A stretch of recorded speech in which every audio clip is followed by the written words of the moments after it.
Hallelujah. ನಮ್ಮ ಕರ್ತನಾದ ಯೇಸುಕ್ರಿಸ್ತನ ನಾಮದಲ್ಲಿ ನಿಮ್ಮೆಲ್ಲರಿಗೂ ಶುಭಗಳು. ಬೆಳಗಾಯಿತು ಪ್ರಿಯರೇ, ಎಚ್ಚರಗೊಂಡಿದ್ದೀರಾ? ಬನ್ನಿರಿ ಹಾಗಾದರೆ ದೇವರ ವಾಕ್ಯ ಧ್ಯಾನಿಸೋಣ. ಚಿಕ್ಕ ಪ್ರಾರ್ಥನೆ. ಪರಿಶುದ್ಧ ದೇವರೇ, ನಿಮಗೆ ವಂದನೆಗಳು. ಮತ್ತೊಂದು ಸಾರಿ ನಿಮ್ಮ ಸನ್ನಿಧಿಗೆ ಬರ್ತಿದ್ದೇವೆ. ನಮ್ಮೆಲ್ಲರಿಗೆ ಪ್ರಾರ್ಥನೆ ಕಲಿಸಿಕೊಡಿರಿ. ಈ ಲೋಕದಲ್ಲಿ ಜಯದ ಜೀವಿತ ಜೀವಿಸುವುದಕ್ಕಾಗಿಯೂ ಶೋಧನೆಗಳನ್ನು ಜಯಿಸುವುದಕ್ಕಾಗಿಯೂ ಪರಿಶುದ್ಧರಾಗಿ ಬದುಕಲು ನಿಮ್ಮೊಂದಿಗಿನ ಸಹವಾಸದ ಪ್ರಾರ್ಥನೆಯ ಜೀವಿತ ಕಲಿಸಿಕೊಡಿರಿ ಎಂದು ಕ್ರಿಸ್ತನ ನಾಮದಲ್ಲಿ ಬೇಡುತ್ತೇನೆ ತಂದೆಯೇ, ಆಮೇನ್. ಹೌದು ಪ್ರಿಯರೇ, ನಮಗೆ ಯಾಕೆ ಬೇಕು ಪ್ರಾರ್ಥನೆ? ಈ ಲೋಕದಲ್ಲಿ ಪರಿಶುದ್ಧರಾಗಿ ಜೀವಿಸಬೇಕಾದರೆ, ಶೋಧನೆಗಳನ್ನು ಜಯಿಸಬೇಕಾದರೆ, ಜಯ ಜೀವಿತ ಹೊಂದಿಕೊಂಡಿರಬೇಕಾದರೆ ನಾವು ಪ್ರಾರ್ಥನೆಯನ್ನು ಕಲಿತುಕೊಳ್ಳಬೇಕು. ಯೇಸುಕ್ರಿಸ್ತನು ತನ್ನ ಶಿಷ್ಯರಿಗೆ ಹೇಗೆ ಪ್ರಸಂಗ ಮಾಡಬೇಕು, ಹೇಗೆ ಹಾಡು ಹಾಡಬೇಕೆಂದು ಕಲಿಸಿಕೊಡಲಿಲ್ಲ. ಆರಾಧನೆ ಹೇಗೆ ಮಾಡಬೇಕೆಂದು ಹೇಳಿಕೊಡಲಿಲ್ಲ. ಆ ದೆವ್ವಗಳನ್ನು ಹೇಗೆ ಓಡಿಸಬೇಕೆಂಬುದಾಗಿ ಕ್ಲಾಸ್ ತೆಗೆದುಕೊಳ್ಳಲಿಲ್ಲ. ಪ್ರಾರ್ಥನೆ ಹೇಗೆ ಮಾಡಬೇಕೆಂದು ಆತನು ಮಾಡಿ ತೋರಿಸಿ ಕಲಿಸಿದ್ದಾರೆ. ನಮ್ಮ ಯೇಸು ಪ್ರಾರ್ಥಿಸುವವರಾಗಿದ್ದಾರೆ. ಪ್ರಾರ್ಥನೆಯಿಂದ ಪರಲೋಕಕ್ಕೆ ಕನೆಕ್ಟ್ ಆಗಿ ಪರಲೋಕದ ಶಕ್ತಿಯನ್ನು ಭೂಲೋಕದಲ್ಲಿ ಹೊಂದಿಕೊಂಡು ಅದ್ಭುತ ಮಹತ್ಕಾರ್ಯಗಳನ್ನು ಮಾಡಿದಾತನಾಗಿದ್ದಾರೆ. ಈ ದಿನ ನಾವು ಕೂಡ ದೇವರೊಂದಿಗೆ ಸಹವಾಸವುಳ್ಳವರಾಗಿ, ದೇವರೊಂದಿಗೆ ಸಂಬಂಧವುಳ್ಳವರಾಗಿ, ಸಂಭಾಷಿಸುವವರಾಗಿ, ದೈವ ನಿರ್ಣಯ ದೈವ ಚಿತ್ತಗಳನ್ನು ಅರಿತವರಾಗಿ ಈ ಲೋಕದಲ್ಲಿ ಆತನಿಗೆ ಸಾಕ್ಷಿಗಳಾಗಿರಬೇಕೆಂದು ಯೇಸು ಕೋರಿಕೊಳ್ತಿದ್ದಾರೆ. ಈ ದಿನ ಬುಧವಾರ. ಪ್ರತಿ ಸಭೆಯಲ್ಲಿಯೂ ಬುಧವಾರದ ಮಧ್ಯಪ್ರಾರ್ಥನೆ ಕೂಟ ಇರಬೇಕು. ಆದರೆ ಕೆಲವೊಂದು ಸಭೆಗಳಲ್ಲಿ ಈ ದಿನ ಪ್ರಾರ್ಥನಾ ಕೂಟಗಳಿಗೆ ಪ್ರಾಮುಖ್ಯತೆ ಕೊಡ್ತಾ ಇಲ್ಲ. ಕೆಲವೊಂದು ಸಾರಿ ಆಲ್ ನೈಟ್ ಪ್ರೇಯರ್ ಎಂಬುದಾಗಿ ಅಥವಾ ವಿಶೇಷ ಪ್ರಾರ್ಥನೆ ಕೂಟ ಎಂಬುದಾಗಿ ನಡೆಸುತ್ತಾ ಇರಬಹುದೇನೋ. ಆದರೆ ಪ್ರತಿ ವಾರಕ್ಕೆ 2 ವಾರ್ತಿ ಫರಿಸಾಯರು ಉಪವಾಸವಿದ್ದು ಪ್ರಾರ್ಥಿಸ್ತಾ ಇದ್ರು.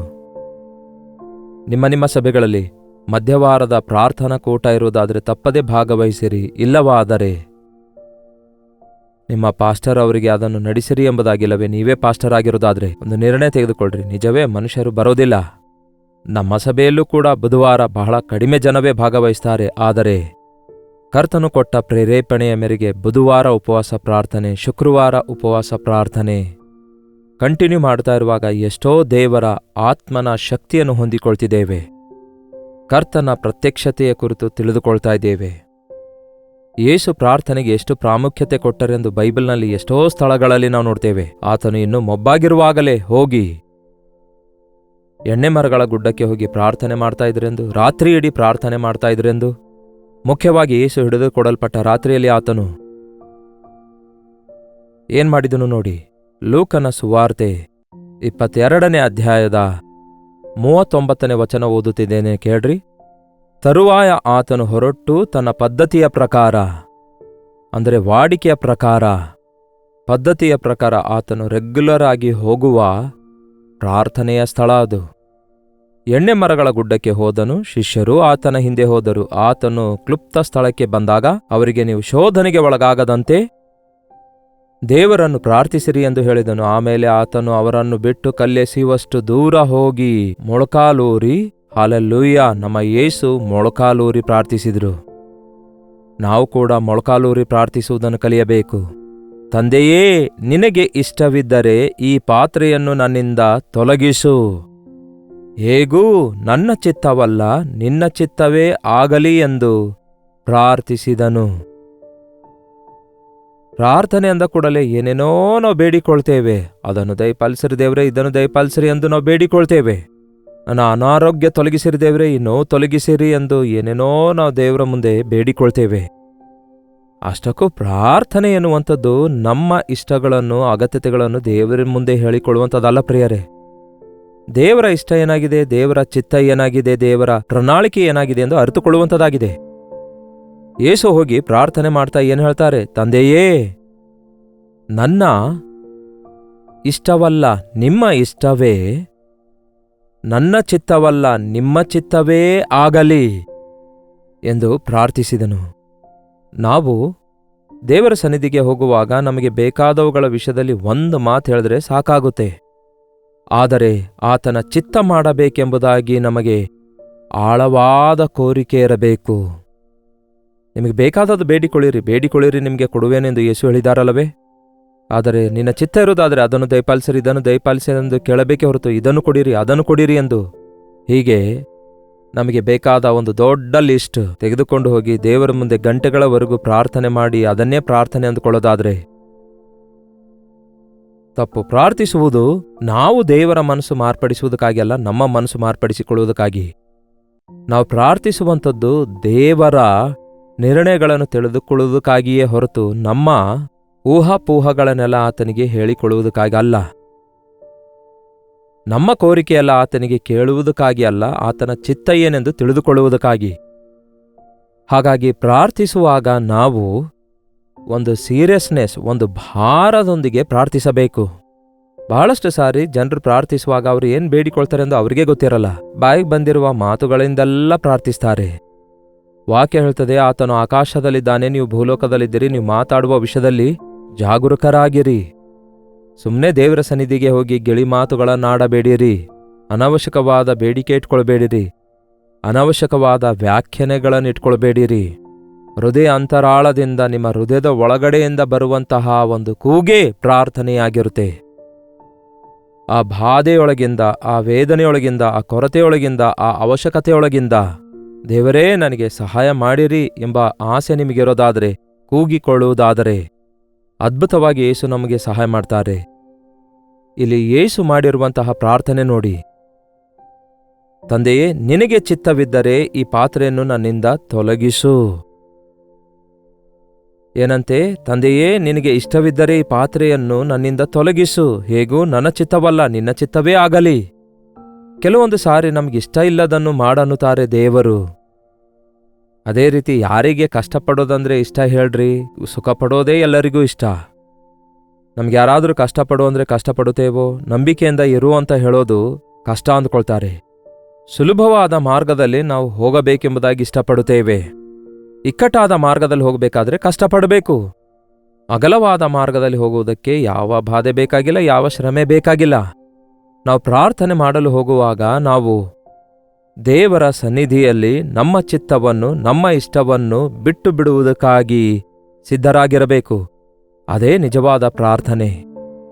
ನಾನು ಅಂದುಕೊಂಡಿದ್ದು ಅಲ್ಲ ದೇವರೇ, ನೀವು ನನ್ನ ವಿಷಯದಲ್ಲಿ ಅಂದುಕೊಂಡದ್ದೇ ನೆರವೇರಬೇಕು. ಅನಾಲೋಚಿತವಾಗಿ ದೇವರ ಸನ್ನಿಧಿಯಲ್ಲಿ ಪ್ರಾರ್ಥಿಸುವವರಿಗೆ ಮೇಲಿಗಿಂತಲೂ ಕೇಡೇ ಹೆಚ್ಚಾಗ್ತದೆ. ಪ್ರಾರ್ಥನೆ ಅನ್ನುವುದು ದೇವರಿಗೆ ನಾವು ವಿಜ್ಞಾಪನೆ ಮಾಡಿಕೊಳ್ಳುವಂಥದ್ದೇ ಆಗಿದೆ ಹೊರತು ಪ್ರಾರ್ಥನೆ ಅನ್ನುವಂಥದ್ದು ದೇವರಿಂದ ನಾವೇನೋ ಡಿಮಾಂಡ್ ಮಾಡಿ ಕಿತ್ಕೊಳ್ಳುವಂಥದ್ದಲ್ಲ ಪ್ರಿಯರೇ.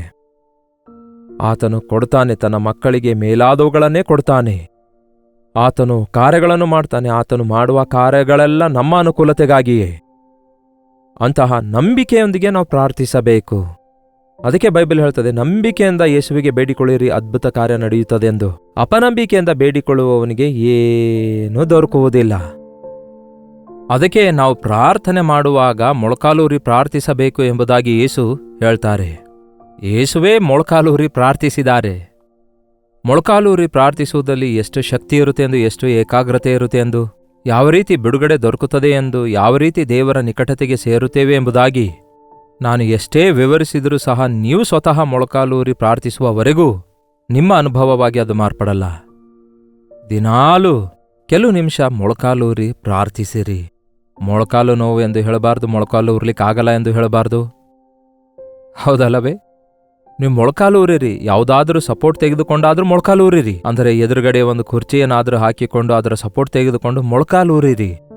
ಏನಾದರೂ ಸಪೋರ್ಟ್ ತೆಗೆದುಕೊಂಡು ಆ ರೀತಿ ಮೊಳಕಾಲೂರುವಾಗ ದೇವರು ನಾವು ಮಾಡುವ ಪ್ರಾರ್ಥನೆ ಕೇಳುವುದಕ್ಕಾಗಿ ಆತನು ದೇವಾದಿ ದೇವನಾಗಿರೋದ್ರಿಂದ, ಆತನು ಶಕ್ತಿಯುಳ್ಳ ಆತನಾಗಿರೋದ್ರಿಂದ, ಯಜಮಾನನಾಗಿರೋದ್ರಿಂದ ಆತನಿಗೆ ನಾವು ಸಬ್ಮಿಟ್ ಮಾಡಿಕೊಳ್ಳುತ್ತಿರುವಾಗ ನಾವು ಆತನ ಮುಂದೆ ಮೊಳಕಾಲೂರುವುದು ನಮಗೆ ಎಷ್ಟೋ ಒಳ್ಳೆಯದು ಪ್ರಿಯರೇ. ಅಷ್ಟು ಮಾತ್ರವಲ್ಲದೆ ಮತ್ತೊಂದು ಕಡೆ ದೇವರ ವಾಕ್ಯ ಹೇಳ್ತದೆ, ಆಕಾಶದಲ್ಲಿಯೂ ಭೂಮಿಯ ಮೇಲೆಯೂ ಭೂಮಿಯ ಕೆಳಗಡೆಯೂ ಪ್ರತಿ, ಅಂದರೆ ಸ್ವರ್ಗ ಮೃತ್ಯು ಪಾತಾಳಗಳಲ್ಲಿರುವ ಪ್ರತಿ ಮೊಳಕಾಲು ಊರಲ್ಪಡ್ತವಂತೆ. ಅದು ಕೂಡ ಯೇಸುವಿನ ನಾಮದಲ್ಲಿ ಊರಲ್ಪಡ್ತವಂತೆ. ಪ್ರತಿ ನಾಲಿಗೆ ಆತನೇ ಒಡೆಯನೆಂದು ಒಪ್ಪಿಕೊಳ್ತವಂತೆ. ಅಷ್ಟು ಯೇಸುವನ್ನು ದೇವರು ಹೆಚ್ಚಿಸಿದ್ದಾರೆ. ಯಾವಾಗ ನೀವು ದೇವರ ಸನ್ನಿಧಿಯಲ್ಲಿ ಮೊಳಕಾಲು ಊರ್ತೀರೋ ನಿಮ್ಮನ್ನು ನೀವು ಒಪ್ಪಿಸಿಕೊಂಡಿದ್ದೀರಿ, ನಿಮ್ಮನ್ನು ನೀವು ಸಬ್ಮಿಟ್ ಮಾಡಿಕೊಂಡಿದ್ದೀರಿ ಎಂದರ್ಥ. ನೀವು ದೇವರ ಕೈಯಲ್ಲಿದ್ದೀರಿ ಎಂದರ್ಥ. ಅಯ್ಯೋ, ದೇವರ ಕೈಗೆ ಒಪ್ಪಿಸಿಕೊಡೋಣ ಪ್ರಿಯರೇ. ದೇವರೊಂದಿಗೆ ಸುಮ್ಮನೆ ಹಠ ಹಿಡಿಯಬಾರದು, ದೇವರೊಂದಿಗೆ ಸುಮ್ಮನೆ ಆಟ ಆಡಬಾರದು, ದೇವರೊಂದಿಗೆ ಸುಮ್ಮನೆ ಚೌಕಾಶಿಗಳು ಮಾಡಬಾರ್ದು. ಎಷ್ಟೋ ಜನ ಪ್ರಾರ್ಥನೆಯಲ್ಲಿ ಚೌಕಾಶಿಗಳನ್ನು ಮಾಡಿಕೊಳ್ತಾರೆ. ದೇವರೇ, ನೀನು ಇದನ್ನು ಮಾಡು, ನಾನು ಇದನ್ನು ಮಾಡ್ತೇನೆ, ನೀನು ಅದನ್ನು ಮಾಡಿದ್ರೆ ನಾನು ಇದನ್ನು ಮಾಡ್ತೇನೆ ಎಂದು ಕೇಳ್ತಿರ್ತಾರೆ. ದೇವರೇ, ನೀನು ಇದನ್ನು ಮಾಡು ಎಂದು ಬೇಡಿಕೊಂಡ್ರೆ ಅಷ್ಟೇ ಸಾಕು ಪ್ರಿಯರೇ. ದೇವ್ರ ಕಾರ್ಯ ಮಾಡಿದ ಮೇಲೆ ಕೃತಜ್ಞತೆಯಿಂದ ನೀವು ಏನು ಮಾಡ್ತೀರೋ ಅದು ಹೇಳುವ ಅಗತ್ಯವಿಲ್ಲ. ಅದು ಆತ್ಮೀಕರ ಪದ್ಧತಿಯಾಗಿದೆ. ನಿಮ್ಮ ಹೃದಯ ಆತನು ನೋಡ್ತಾ ಇರೋದ್ರಿಂದ ಆ ಜಜ್ಜಿದ ಕುಗ್ಗಿದ ಹೃದಯದೊಂದಿಗೆ ದೇವರಿಗೆ ನೀವು ಹೇಗೆ ಆರಾಧಿಸ್ತೀರಿ ಎಂಬುದನ್ನು, ನೀವು ಹೇಗೆ ಆತನನ್ನು ಹಿಂಬಾಲಿಸ್ತಿದ್ದೀರಿ ಎಂಬುದನ್ನು ಕ್ರಿಯೆಯ ಮೂಲಕ, ಪ್ರವರ್ತನೆ ಮೂಲಕ ನಿರೂಪಿಸಲ್ಪಡುತ್ತೆ. ಪ್ರಾರ್ಥನೆಯಲ್ಲಿ ನಾವು ಕಠಿಣತ್ವವನ್ನು ಕಳೆದುಕೊಂಡು ಮೃದುವಾಗುತ್ತೇವೆ. ಪ್ರಾರ್ಥನೆಯಲ್ಲಿ ನಾವು ಕರಗಿ ಹೋಗ್ತೇವೆ. ಪ್ರಾರ್ಥನೆಯಲ್ಲಿ ನಮ್ಮ ಹೃದಯ ಕರಗಿ ಹೋಗುತ್ತೆ. ಪ್ರಾರ್ಥನೆಯಲ್ಲಿ ನಾವು ಪಶ್ಚಾತ್ತಾಪ ಪಡುವುದಕ್ಕಾಗಿ ಅವಕಾಶವಿರುತ್ತೆ. ಕಾರಣ, ನಾವು ಪ್ರಾರ್ಥನೆ ಮಾಡುತ್ತಿರುವಾಗ ಪವಿತ್ರಾತ್ಮನು ನಮ್ಮ ಪಕ್ಷದಲ್ಲಿದ್ದುಕೊಂಡು ನಮಗೆ ವಿಜ್ಞಾಪನೆ ಕಲಿಸಿಕೊಡ್ತಾರೆ.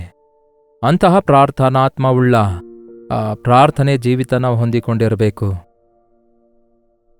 ವೈಯಕ್ತಿಕವಾಗಿ ಪ್ರಾರ್ಥಿಸಿಕೊಳ್ಳಿರಿ, ಸಭೆಯಾಗಿ ಪ್ರಾರ್ಥಿಸಿಕೊಳ್ಳಿರಿ. ದೇವರ ಸನ್ನಿಧಿಯಲ್ಲಿ ಏಕಾಂತವಾಗಿ ಪ್ರಾರ್ಥಿಸುವಂಥದ್ದು, ದಿನಕ್ಕೆ ಮೂರಾವರ್ತಿ ಪ್ರಾರ್ಥನೆ ಮಾಡಿಕೊಳ್ಳುವುದು ಅದು ಎಷ್ಟೋ ಅವಶ್ಯಕವಾಗಿದೆ ಪ್ರಿಯರೇ. 3 ಸಾರಿ ಮೊಳಕಾಲೂರಿ ಪ್ರಾರ್ಥಿಸಿದಂತಹ ದಾನಿಯೇಲನು ಎಂತಹ ಪರಾಕ್ರಮ ಕಾರ್ಯಗಳನ್ನು ಮಾಡಿದನು ನೋಡಿ. ಮೊಳಕಾಲೂರಿ ಪ್ರಾರ್ಥಿಸುವಾಗ ದೈವ ನಿರ್ಣಯಗಳನ್ನು ನಾವು ಅರಿತುಕೊಳ್ತೇವೆ. ಇಸಾಕನಿಗೆ ಒಬ್ಬ ಸರಿಬೀಳುವ ಸಂಗಾತಿಯನ್ನು ನೋಡುವುದಕ್ಕಾಗಿ ಒಬ್ಬ ಸೇವಕನಿಗೆ ಅಬ್ರಹಾಮನು ಕಳುಹಿಸಿದಾಗ, ಪ್ರಾರ್ಥನಾ ವೀರನಾಗಿರುವ ಆ ಸೇವಕನು ಹುಡುಕುತ್ತಾ ಒಂದು ಸ್ಥಳಕ್ಕೆ ಹೋದಾಗ ಬಹಳಷ್ಟು ಜನ ಹುಡುಗಿಯರು ಕಾಣಿಸಿಕೊಳ್ತಾರೆ.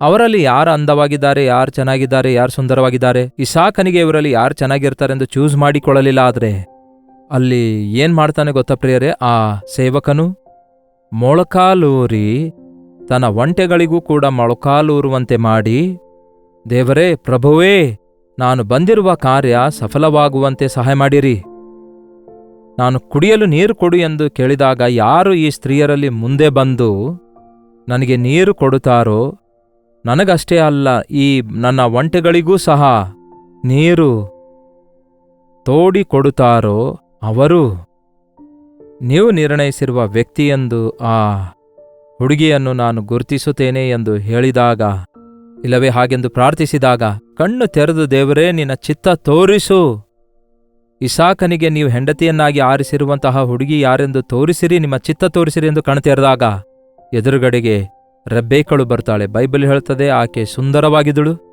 ಯಾವ ಪುರುಷನಿಗೂ ಆಕೆ ಕೂಡಿರಲಿಲ್ಲ. ಆಕೆ ಎಷ್ಟೋ ಸಂತೋಷದಿಂದ ಅವನಿಗೆ ನೀರು ಕೊಡುತ್ತಾಳೆ. ಅವನ ಸಂಗಡ ಇರುವ ಎಲ್ಲಾ ಒಂಟೆಗಳಿಗೆ, ಹೆಚ್ಚು ಕಡಿಮೆ 10 ಒಂಟೆಗಳಿಗೆ ನೀರು ಕೊಡ್ತಾಳೆ. ಒಂದು ಒಂಟೆ 7 ಕೊಡ ನೀರು ಕುಡಿತದಂತೆ. ಅಂದರೆ 70 ಕೊಡಗಳಷ್ಟು ನೀರು ತೋಡಿ ಒಂಟೆಗಳಿಗೆ ಹೊಯ್ದಳಂತೆ. ಇವಳೇ ದೇವರ ಚಿತ್ತದಲ್ಲಿದ್ದವಳಾಗಿದ್ದಾಳೆ. ನನ್ನ ಯಜಮಾನನು ಎಷ್ಟು ಭಾಗ್ಯವಂತನು. ಕಷ್ಟಪಡುವ ಸ್ತ್ರೀ ನಮ್ಮ ಮನೆಗೆ ಬರಬೇಕು, ಎಲ್ಲವನ್ನೂ ಸರಿಪಡಿಸುವ ಸ್ತ್ರೀಯಾಗಿರಬೇಕು, ಜವಾಬ್ದಾರಿಯುತವಾದ ಸ್ತ್ರೀಯಾಗಿರಬೇಕು, ಆದ್ಯತೆ ಕೊಡುವ ಸ್ತ್ರೀಯಾಗಿರಬೇಕು ಎಂಬುದು ಅಕ್ಷರಶಃ ರೆಬೆಕ್ಕಳ ವಿಷಯದಲ್ಲಿ ನೆರವೇರುವುದನ್ನು ಕಾಣ್ತಾನೆ. ಅದಕ್ಕೆ ಪ್ರಾರ್ಥನೆಯ ಮುಖಾಂತರ ವಿವಾಹಗಳಾಗಬೇಕು. ವಿವಾಹ ವಿಷಯದಲ್ಲಿ ದೇವರ ಚಿತ್ತ ಏನೆಂದು ಅರಿತುಕೊಳ್ಳಬೇಕು. ಅವಸರ ಪಡಬೇಡಿ. ಈ ದಿನಗಳಲ್ಲಿ ಅವಸರಪಟ್ಟು ವಿವಾಹ ಮಾಡಿಕೊಂಡು ಆ ನಂತರ ಸಮಸ್ಯೆ ಬಂದಿದ್ದಕ್ಕೆ ಬಿಟ್ಟು ಹೋಗೋಣ ಎಂಬುದಾಗಿ ಬೇರ್ಪಡುತ್ತಾ ದೇವರ ಮನಸ್ಸಿಗೆ ದುಃಖವನ್ನುಂಟು ಮಾಡ್ತಿದ್ದಾರೆ, ತಮ್ಮ ಜೀವಿತವನ್ನೇ ನಷ್ಟಪಡಿಸಿಕೊಳ್ತಿದ್ದಾರೆ. ಅದಕ್ಕೆ ಪ್ರಾರ್ಥನೆ ಪೂರ್ವಕವಾಗಿ ನಾವೇನಾದರೂ ಮಾಡುವುದಾದರೆ ದೇವರು ತನ್ನ ಕಾರ್ಯವನ್ನು ನೆರವೇರಿಸುತ್ತಾರೆ. ನಮಗೂ ಪ್ರಾರ್ಥನೆ ಕಲಿಸಿಕೊಡಿರಿ ದೇವರೇ ಎಂದು ಬೇಡಿಕೊಳ್ಳೋಣ ಬನ್ನಿರಿ. ಪರಿಶುದ್ಧ ದೇವರೇ, ಪ್ರೀತಿಯುಳ್ಳ ತಂದೆಯೇ, ಪ್ರಾರ್ಥನೆ ಇಲ್ಲದಂತೆ ನಾವು ಮಾಡುವ ಕೆಲಸಗಳೆಲ್ಲ ನಿಲ್ಲುವುದಿಲ್ಲ. ಆದರೆ ಪ್ರಾರ್ಥನಾಪೂರ್ವಕವಾಗಿ ನಾವು ಮಾಡುವ ಕೆಲಸವೆಲ್ಲ ಎಂದೆಂದಿಗೂ ನಿಲ್ಲುವಂತಹ ಆಶೀರ್ವಾದಗಳನ್ನು ಹೊಂದಿಕೊಳ್ಳುತ್ತೇವೆ. ಹಾಗಾಗಿ ಅವು ನಿಲ್ಲುವಂತೆ ನೀವೇ ಸಹಾಯ ಮಾಡಿರೆಂದು, ವೈಯಕ್ತಿಕವಾದ ಪ್ರಾರ್ಥನೆ ಕಲಿಸಿಕೊಡಿರಿ ಎಂದು, ಸಭೆಯಾಗಿ ನಾವು ಪ್ರಾರ್ಥನೆಗಾಗಿ ಬರುವಾಗ ನಮಗೋಸ್ಕರವಲ್ಲದೆ ಇನ್ನು ಅನೇಕರಿಗೆ ವಿಜ್ಞಾಪನೆ ಮಾಡುವಂತೆ ನಮಗೆ ಸಹಾಯ ಮಾಡಿರಿ. ಯಾರ್ಯಾರು ಯಾವ್ಯಾವ ಸ್ಥಳದಿಂದ ಈ ಪ್ರಾರ್ಥನೆಯಲ್ಲಿ ಐಕ್ಯವಾಗಿದ್ದಾರೋ ಅವರ ಕುಟುಂಬದಲ್ಲಿ ನಿಮ್ಮ ಸನ್ನಿಧಿ ಸಮೃದ್ಧಿಯಾಗಿ ಅನುಗ್ರಹಿಸಿರೆಂದು ಕ್ರಿಸ್ತನ ನಾಮದಲ್ಲಿ ಬೇಡುತ್ತೇನೆ ತಂದೆಯೇ, ಆಮೇನ್. ತಂದೆಯಾದ ದೇವರ ಪ್ರೀತಿಯೂ, ಮಗನಾಗಿರುವ ಕ್ರಿಸ್ತನ ಕೃಪೆಯೂ, ಆದರಣೆಕರ್ತನಾದ ಪವಿತ್ರಾತ್ಮನ ಸಹವಾಸವು ಕೂಡಿ ಬಂದಿರುವ ನಮ್ಮೆಲ್ಲರ ಸಂಗಡ ಇಂದಿಗೂ ಸದಾಕಾಲಕ್ಕೂ ನೆಲೆಯಾಗಿರಲಿ. ಆಮೇನ್. ದೇವರಿಗೆ ಸ್ತೋತ್ರ. ನಿಮ್ಮ ಪ್ರಾರ್ಥನಾ ಮನವಿಗಳನ್ನು 8939731313 ನಂಬರ್ಗೆ ಹಾಗೂ ಇತರ ದೇಶದಿಂದ ನೀವು ವೀಕ್ಷಿಸುವುದಾದರೆ ಕೊಡಲ್ಪಟ್ಟ ಇದೇ ನಂಬರ್ಗೆ ಒಂದು ಟೆಕ್ಸ್ಟ್ ಆಗಲಿ ವಾಯ್ಸ್ ಮೆಸೇಜ್ ಮುಖಾಂತರ ವಾಟ್ಸಪ್ ಕಳಿಸಿಕೊಡಿರಿ. ನಿಮಗಾಗಿ ನಾವು ಪ್ರಾರ್ಥಿಸ್ತಿದ್ದೇವೆ, ನೀವು ಕೂಡ ಪ್ರಾರ್ಥಿಸಿರಿ. ದಿನಾಲೂ ಈ ನಂಬರ್ ಹೇಳ್ತಿದ್ದೇನಲ್ಲವೇ? ಇಲ್ಲವೇ ಸ್ಕ್ರೀನ್ ಮೇಲೆ ಕಾಣಿಸುವ ನಂಬರ್ಗಳನ್ನು ನೋಟ್ ಮಾಡಿಕೊಂಡು ನಿಮ್ಮ ವಾಟ್ಸಪ್ ಮೆಸೇಜ್ ಆ ನಂಬರ್ಗೆ ಕಳಿಸಿಕೊಡಿ. ಡಾಕ್ಟರ್ ಜಯಪಾಲ್ ಕನ್ನಡ ಯೂಟ್ಯೂಬ್ ಚಾನಲನ್ನು ಲೈಕ್ ಮಾಡಿ, ಶೇರ್ ಮಾಡುವುದನ್ನು ಮರೆಯಬೇಡಿ. ಕರ್ತನ ಚಿತ್ತವಿರುವುದಾದರೆ ಮತ್ತೆ ನಾಳೆ ಇದೇ ಅನುದಿನದ ಧ್ಯಾನ ಎಂಬ ಕಾರ್ಯಕ್ರಮದಲ್ಲಿ ಮತ್ತೆ ಭೇಟಿಯಾಗೋಣ. ಈ ದಿನ ಬುಧವಾರ ನಿಮ್ಮ ಸಭೆಯಲ್ಲಿ ನಡೆಯುವ ಪ್ರಾರ್ಥನೆಯಲ್ಲಿ ಪಾಲ್ಗೊಳ್ಳಿರಿ. ಅಲ್ಲಿಯವರೆಗೂ ದೇವರ ಮಹಾಕೃಪೆ ನಿಮ್ಮೆಲ್ಲರೊಂದಿಗಿರಲಿ.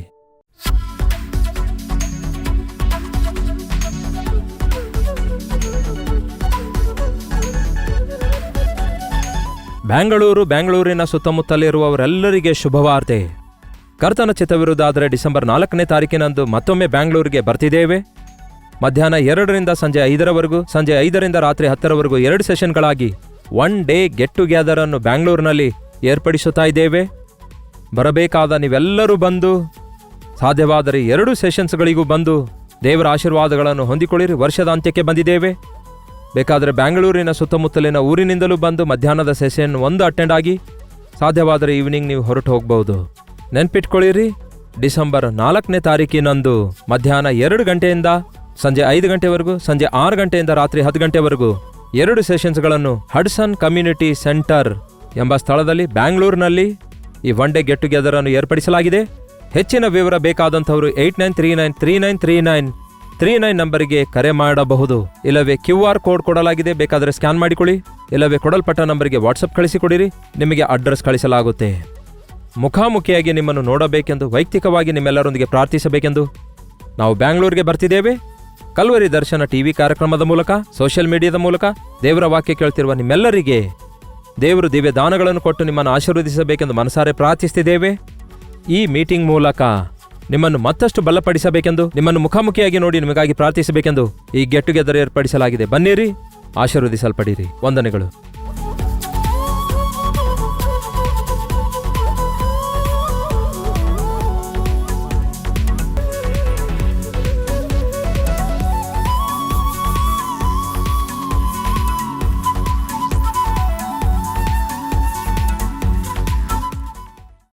ಮುಂಬೈ ಸುತ್ತಮುತ್ತಲಿರುವವರೆಲ್ಲರಿಗೂ ಶುಭವಾರ್ತೆ.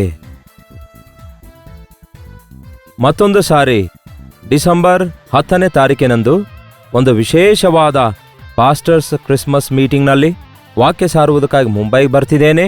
ಎಲ್ಲರನ್ನು ಆಹ್ವಾನಿಸುತ್ತೇನೆ. ಯಾರು ಬೇಕಾದರೂ ಬರ್ಬೋದು. ಸಾಯಂಕಾಲ 6 ಗಂಟೆಯಿಂದ ರಾತ್ರಿ 10 ಗಂಟೆವರೆಗೂ ಮುಂಬೈನಲ್ಲಿನ ಮಾರ್ನಿಂಗ್ ಸ್ಟಾರ್ ಇಂಗ್ಲಿಷ್ ಸ್ಕೂಲ್ನಲ್ಲಿ ಧಾರಾವಿಯಲ್ಲಿ ನಡೆಯುವ ಈ ವಿಶೇಷವಾದ ಕ್ರಿಸ್ಮಸ್ ಮೀಟಿಂಗಿಗೆ ನಿಮ್ಮೆಲ್ಲರನ್ನು ಆಹ್ವಾನಿಸುತ್ತೇನೆ. ಬನ್ನಿರಿ, ನಮ್ಮ ಯೇಸುವಿನ ಜನನವನ್ನು ಜ್ಞಾಪಕ ಮಾಡಿಕೊಂಡು ಆತನಲ್ಲಿ ಆನಂದಿಸೋಣ. ಈ ವಿಷಯದಲ್ಲಿ ಹೆಚ್ಚಿನ ವಿವರ ಬೇಕಾದರೆ ಕೆಳಗೆ ಕೊಡಲ್ಪಟ್ಟ ನಂಬರ್ಗಳಿಗೆ ಕರೆ ಮಾಡಿರಿ, ಇಲ್ಲವೇ ಪಕ್ಕದಲ್ಲಿದ್ದ QR ಕೋಡ್ ಅನ್ನು ಸ್ಕ್ಯಾನ್ ಮಾಡಿರಿ.